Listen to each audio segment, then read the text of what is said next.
ceux qu'on peut répertorier si on va chercher dans les registres des aéroports. Ce ne sont pas des avions de ligne, mais des avions militaires pour la plupart. C'est confirmé par le fait que les couloirs aériens attribués aux militaires ne dépassent pas 6000 mètres. Ils sont toujours compris entre 1500 et 6000 mètres. L'altitude entre 2000 et 4000 mètres dans l'espace aérien, c'est celle des couloirs militaires.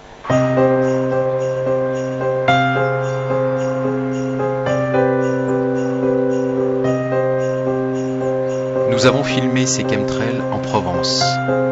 Difficile de croire qu'à cet endroit et à cette altitude, ce sont des avions de ligne qui sont responsables de ces traces rapprochées perdurant des heures. Et elles apparaissent de façon irrégulière dans le temps.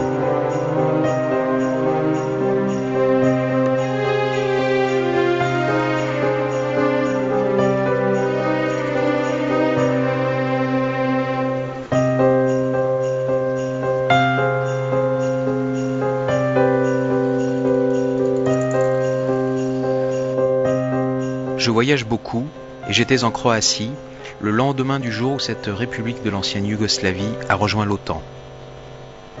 Je me souviens que mon partenaire commercial pointa à un moment son doigt vers le ciel et s'étonna. Qu'est-ce que c'est que ces traces? Et je me dis en moi-même, ça y est, ils ont commencé là aussi. Soyons lucides, aucun pays individuellement ne peut organiser un tel système sans qu'il y ait des fuites. C'est donc forcément une organisation supranationale, c'est la seule possibilité. Nous avons alors essayé d'obtenir des informations auprès des militaires, mais ils ont nié, répondant que ça n'existait pas, que c'était le fruit de notre imagination. Si les militaires répandent, entre autres, du barium, ils doivent forcément l'acheter quelque part. Nous avons l'idée de visiter le site internet des marchés publics de la Défense nationale en France. Après quelques recherches, la chance nous sourit. Nous trouvons un appel d'offres de la Direction générale de l'armement pour 10 tonnes de sulfate de barium. À quoi peuvent bien leur servir une telle quantité? Nous retournerons sur le site quelques semaines plus tard. L'annonce a disparu depuis notre visite. Bizarre. Now, some information has been leaking out. Some of it is, there's always a propaganda. The military has a way of telling you. Depuis qu'il commence à y avoir des fuites, vous avez une sorte de propagande des militaires où ils expliquent que ce qu'ils font est bien et que c'est pour lutter contre le réchauffement climatique. Ainsi, en injectant ces métaux dans l'air, ils renverraient les rayons du soleil dans l'espace, ce qui refroidirait la Terre. Mathématiquement, ça ne tient pas la route. Comparé à l'air qui environne la Terre, ces petites lignes ne vont pas renvoyer grand-chose. Donc, je n'en crois pas un mot.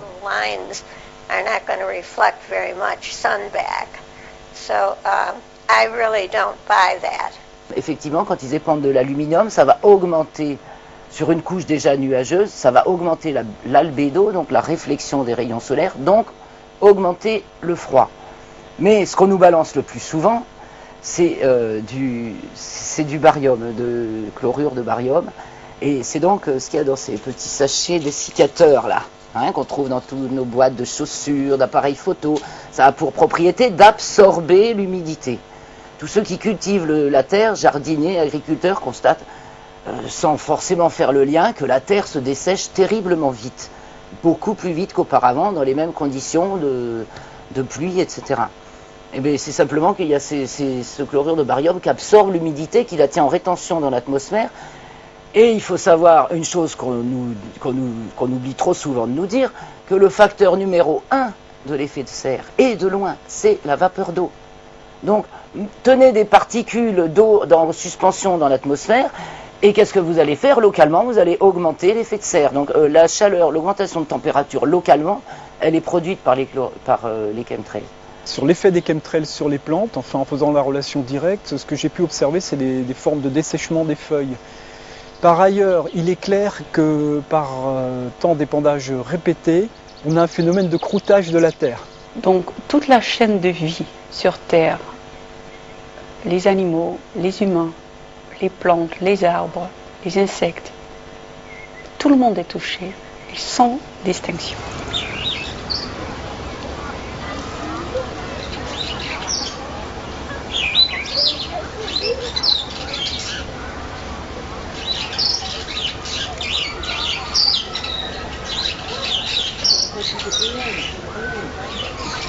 Début août 2003, au moment de la fameuse canicule qui a tué tant de gens, et c'était le jour le plus chaud de cette canicule, on avait eu la bonne idée d'aller faire une excursion en famille au Plomb du Cantal. Donc on était parti la veille, on avait campé à 1 heure ou 2 heures de marche sous le sommet, et là on a pu voir des épandages, mais incessants, dès le petit matin, hein, et la température augmentait considérablement, même à 9 heures du matin en haut du Plomb du Cantal, il faisait déjà une chaleur étonnante, hein. Donc évidemment quand on est redescendu dans la vallée, c'était pire que tout.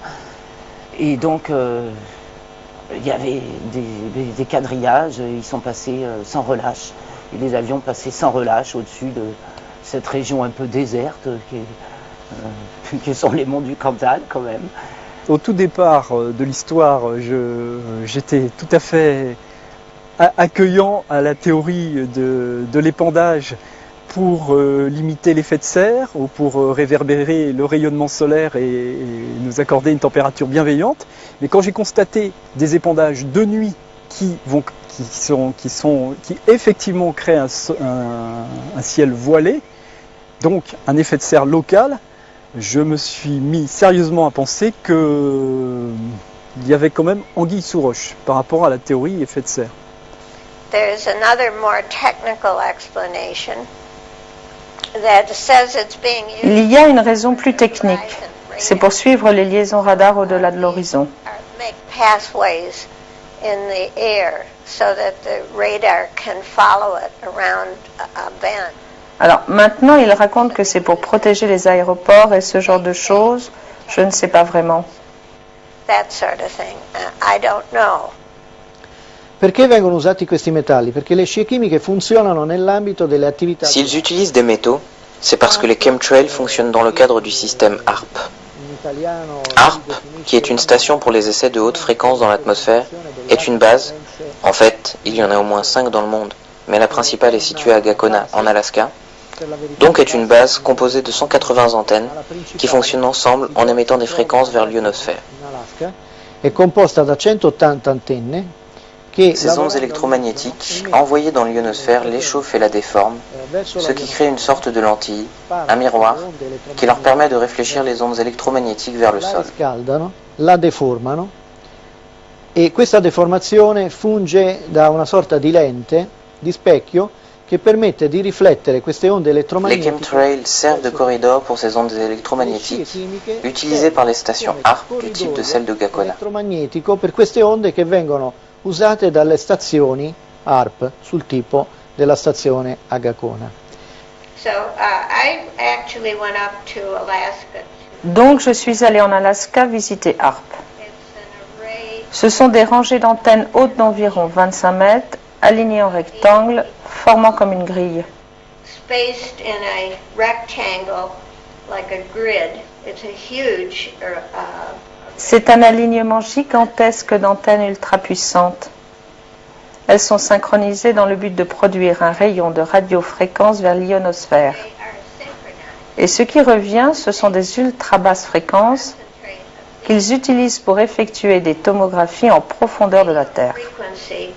To the ionosphere, and what comes back is ultra low frequency, which they're using to do deep earth tomography.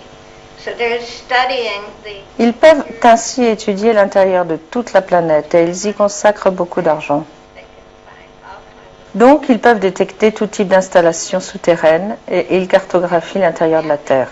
Inside of the earth. They also pass Ces ondes traversent aussi les gens. Et comme elles se situent dans la gamme des basses fréquences, ce qui est souvent celle du système nerveux humain, c'est très inquiétant. in the range of the human nervous system, which is very worrying.